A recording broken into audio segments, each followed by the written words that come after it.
உங்ககிட்ட PS4 இருக்கா? அப்பனா இந்த 5 கேமை ட்ரை பண்ணி பாருங்க. முடிஞ்ச வரைக்கும் கேமோட ஸ்டோரியை ஸ்பாய்லர்ஸ் இல்லாமல் சொல்ல ட்ரை பண்ணுறேன். முதல்ல உள்ள கேம் என்னன்னா காட் ஆஃப் வார். இந்த கேமில் நம்மளோட கிரேட்டோஸ் தன் மகன் அட்ரியஸோட ஒரு முக்கியமான பயணத்தை நோக்கி தொடர்றாங்க. அந்த பயணத்துல அவங்களுக்கு பல ஆபத்துகளும் பல மர்மமான விஷயங்களும் காத்திருக்கு. ஒரு செம்மையான கேம், இதை ட்ரை பண்ணி பாருங்க. ரெண்டாவது கேம் என்னன்னா ரெட் டெட் ரிடெம்ப்ஷன் 2.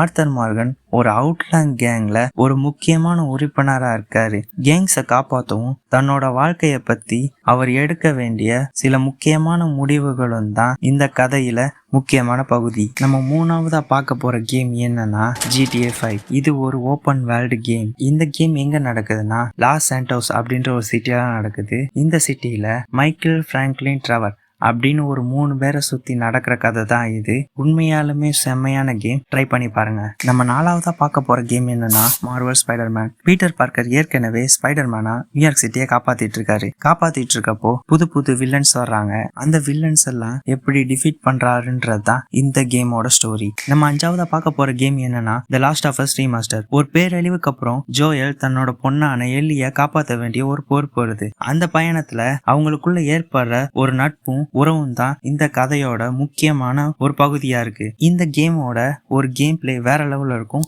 ட்ரை பண்ணி பாருங்க. இதுல உங்களுக்கு பிடிச்ச கேம் எதுன்னு கமெண்ட் பண்ணுங்க.